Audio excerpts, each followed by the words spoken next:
Big big breaking news বন্ধুরা, তোমাদের সকলকে স্বাগত জানাই আমাদের ইউটিউব চ্যানেল লেটস টিচ। আজকে বিরাট বড় একটা খবর পাওয়া গেছে। সেই খবরটা কি? সেই খবরটা হচ্ছে ওবিসি মামলা নিয়ে আজকে আমাদের হাইকোর্টে যে বিরাট বড় একটি মামলা ছিল, সেই মামলা সম্পর্কে অতি গুরুত্বপূর্ণ তথ্য আজকে উঠে এসেছে। তো ওবিসি মামলায় নয়া মোড়, এই বিষয়টি নিয়ে আজকে আমরা জানবো এই ভিডিওতে হাইকোর্টে আজকে কি হলো সেই বিষয়টি নিয়ে জানবো। কি কি বিষয় আজকে ক্লিয়ার করলো আমাদের মাননীয় বিচারপতি মহাশয়, সেই বিষয়টি নিয়ে জানবো। সমস্ত নিয়োগ প্রক্রিয়া নিয়ে কি আপডেট আছে, আদৌ কি সমস্ত নিয়োগ প্রক্রিয়া হবে না কি হবে না, সেই বিষয় নিয়ে জানবো। আপনারা জানেন এই কদিন আগে কলকাতা গ্যাজেট থেকে একটা অতি গুরুত্বপূর্ণ নোটিশ এসেছিল যে 100 পয়েন্ট রোস্টার নিয়ে বিষয়টি এসেছিল।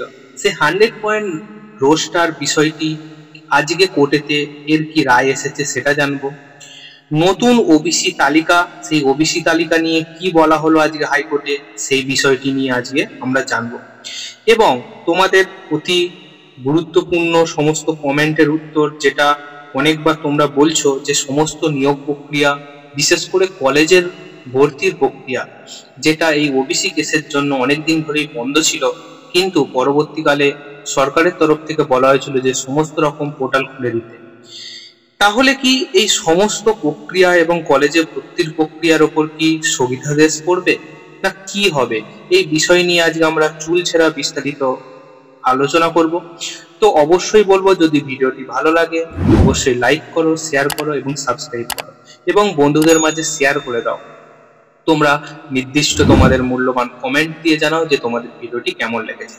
তাহলে শুরু করা যাক আজকের আমাদের গুরুত্বপূর্ণ বিষয়টিকে নিয়ে।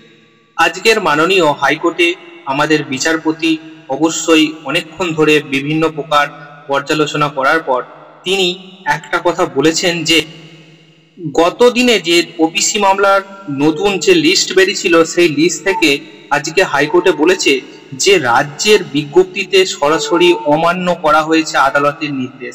আদালতের যে নির্দেশ ছিল সরাসরি কিন্তু অবমাননা করা হয়েছে, যার জন্যে বিভিন্ন নিয়োগ প্রক্রিয়ায় কিন্তু স্থগিতাদেশ পড়ার কিন্তু সম্ভাবনা রয়েছে।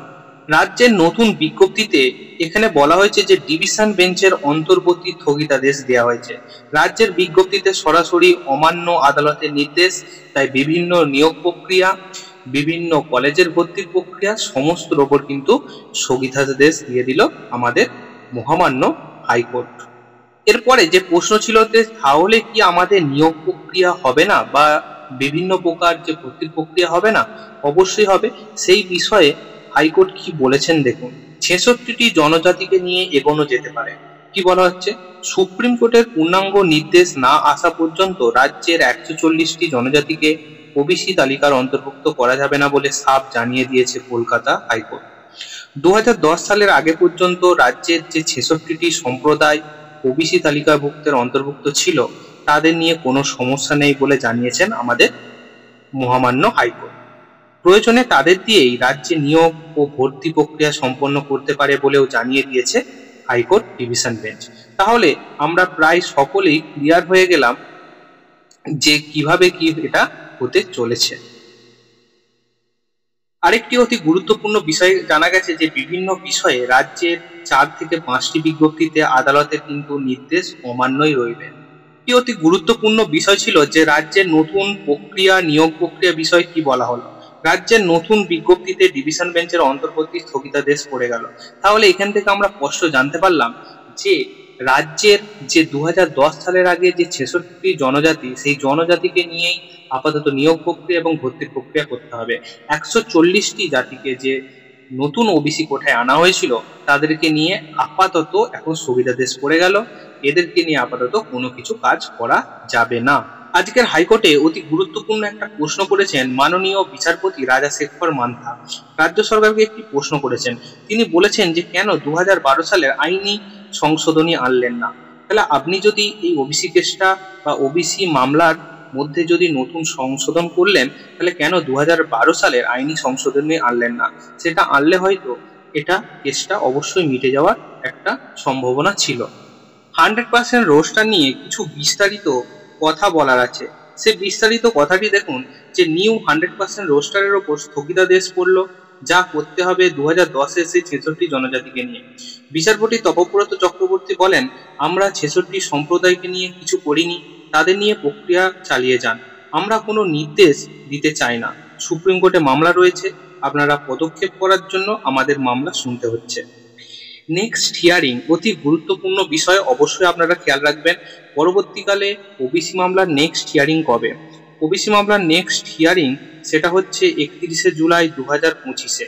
তাহলে মোটামুটি এখান থেকে একটা কনক্লুশনে আসা গেল যে আপাতত স্থগিতাদেশ 31শে জুলাই 2025 অবধি পাওয়া গেল। তাহলে দেখা যাক পরবর্তীকালে কি হয়, সেই বিষয় অনুযায়ী অবশ্যই আমরা আপনাদের আপডেট দিতে থাকবো। তাই বলবো চ্যানেলের সঙ্গে অবশ্যই যুক্ত হয়ে যান, চ্যানেলটিকে সাবস্ক্রাইব করুন, লাইক করুন, শেয়ার করুন এবং কমেন্ট করুন। এডুকেশনাল সংক্রান্ত যাবতীয় তথ্য জানতে অবশ্যই আমাদের এই চ্যানেলের সঙ্গে থাকুন। After all thanks for watching, best of luck, দেখা হচ্ছে অন্য কোনো ভিডিও।